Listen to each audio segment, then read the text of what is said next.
हर वर्ष 25 दिसंबर को क्रिसमस मनाया जाता है और इस मौके पर बच्चों को सांता क्लॉस के गिफ्ट का इंतजार रहता है।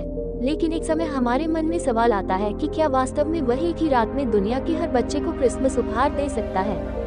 हालांकि उनके गिफ्ट देने से पहले हमें उनकी कहानी के बारे में जानना चाहिए, जो कि इस वीडियो में विस्तार से बताई जा रही है। सांता क्लॉस के बारे में। क्रिसमस और सांता क्लॉस की परंपराओं से भरा एक लंबा इतिहास है। सांता क्लॉस को सेंट निकोलस या क्रिस क्रिंगल के नाम से भी जाना जाता है। आज के समय में सांता क्लॉस को लाल रंग के कपड़ों में एक हंसते हुए व्यक्ति के रूप में माना जाता है, जो क्रिसमस की पूर्व संध्या पर बच्चों के लिए खिलौने लाता है। सांता क्लॉस की कहानी। किसी भी बड़े नाम के पीछे उसकी कुछ न कुछ कहानी जरूर होती है, जिसे जानना आवश्यक होता है।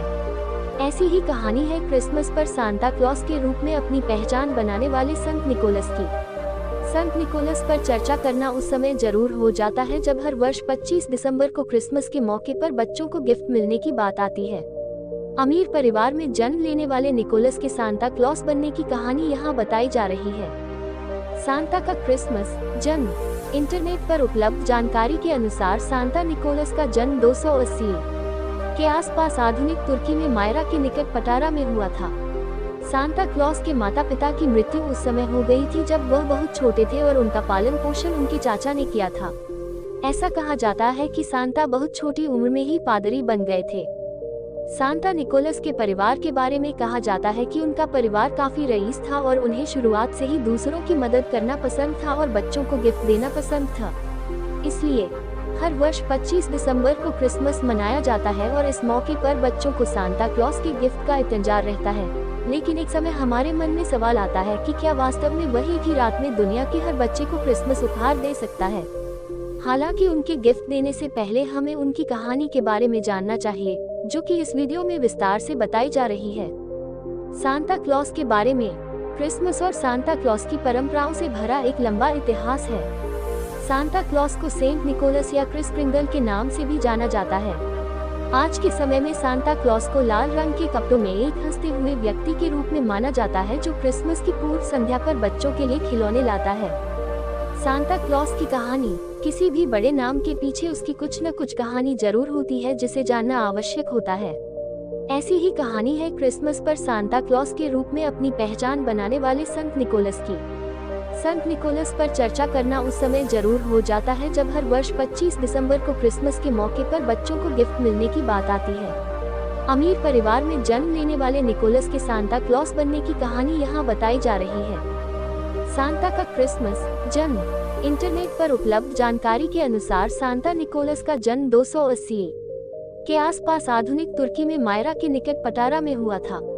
सांता क्लॉस के माता पिता की मृत्यु उस समय हो गई थी जब वह बहुत छोटे थे और उनका पालन पोषण उनके चाचा ने किया था। ऐसा कहा जाता है कि सांता बहुत छोटी उम्र में ही पादरी बन गए थे। सांता निकोलस के परिवार के बारे में कहा जाता है कि उनका परिवार काफी रईस था और उन्हें शुरुआत से ही दूसरों की मदद करना पसंद था और बच्चों को गिफ्ट देना पसंद था। इसलिए हर वर्ष 25 दिसंबर को क्रिसमस मनाया जाता है और इस मौके पर बच्चों को सांता क्लॉस के गिफ्ट का इंतजार रहता है। लेकिन एक समय हमारे मन में सवाल आता है कि क्या वास्तव में वह एक ही रात में दुनिया के हर बच्चे को क्रिसमस उपहार दे सकता है। हालांकि उनके गिफ्ट देने से पहले हमें उनकी कहानी के बारे में जानना चाहिए, जो कि इस वीडियो में विस्तार से बताई जा रही है। सांता क्लॉस के बारे में। क्रिसमस और सांता क्लॉस की परंपराओं से भरा एक लंबा इतिहास है। सांता क्लॉस को सेंट निकोलस या क्रिस क्रिंगल के नाम से भी जाना जाता है। आज के समय में सांता क्लॉस को लाल रंग के कपड़ों में एक हंसते हुए व्यक्ति के रूप में माना जाता है, जो क्रिसमस की पूर्व संध्या पर बच्चों के लिए खिलौने लाता है। सांता क्लॉस की कहानी। किसी भी बड़े नाम के पीछे उसकी कुछ न कुछ कहानी जरूर होती है, जिसे जानना आवश्यक होता है। ऐसी ही कहानी है क्रिसमस पर सांता क्लॉस के रूप में अपनी पहचान बनाने वाले संत निकोलस की। संत निकोलस पर चर्चा करना उस समय जरूर हो जाता है जब हर वर्ष 25 दिसंबर को क्रिसमस के मौके पर बच्चों को गिफ्ट मिलने की बात आती है। अमीर परिवार में जन्म लेने वाले निकोलस के सांता क्लॉस बनने की कहानी यहाँ बताई जा रही है।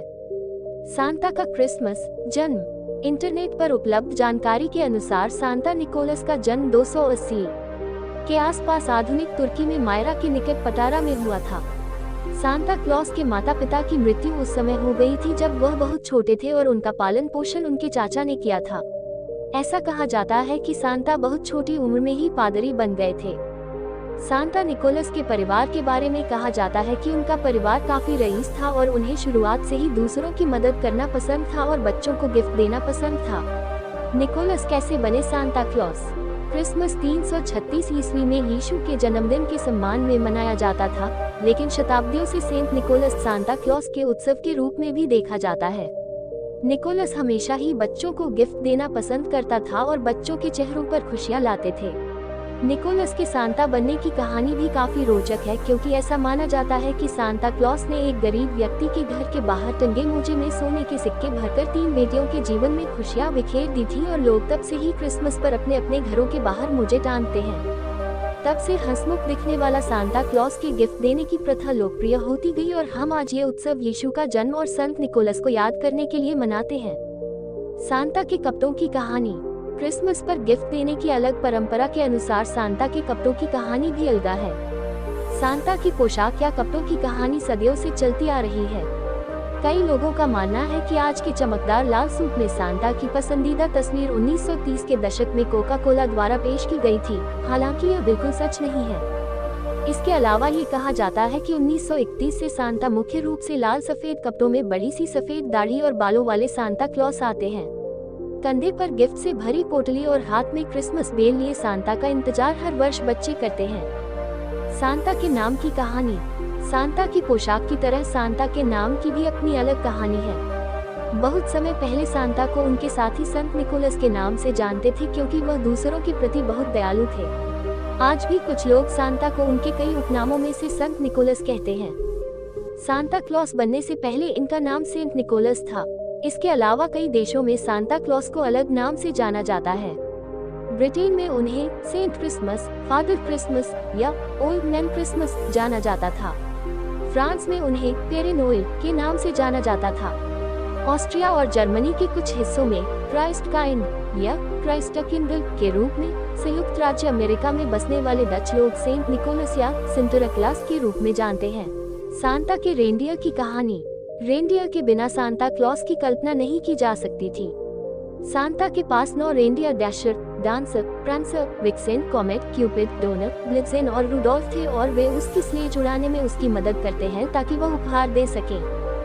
फ्रांस में इसलिए मनाया जाता है निकोलस दिवस। निकोलस की दरियादिली देखने के बाद सन 1200 से ही फ्रांस में 6 दिसंबर को निकोलस दिवस के रूप में मनाया जाने लगा, क्योंकि इतिहासकारों के मुताबिक इसी दिन संत निकोलस यानी सांता क्लॉस की मृत्यु हो गई थी। कहा जाता है कि सांता के पास आधिकारिक पायलट लाइसेंस है और 1927 में अमेरिकी सरकार ने ऑफिशियली सांता को पायलट का लाइसेंस जारी किया था। सांता की सीख। सांता क्लॉस की कहानी से हमें ये सीखने को मिलता है कि हमें एक दूसरे के प्रति दयालुता का भाव रखना चाहिए और जरूरतमंदों की मदद इस तरह करनी चाहिए जैसे सांता का हो खुशी व्यक्त करने का तरीका था। सांता की सीख से हमें प्रेरित होने के साथ ही हमेशा खुशहाल होने की ऊर्जा मिलती है। इस कहानी को सुनने के लिए धन्यवाद। अगर आप चैनल पर नए हैं तो चैनल को सब्सक्राइब जरूर करिएगा।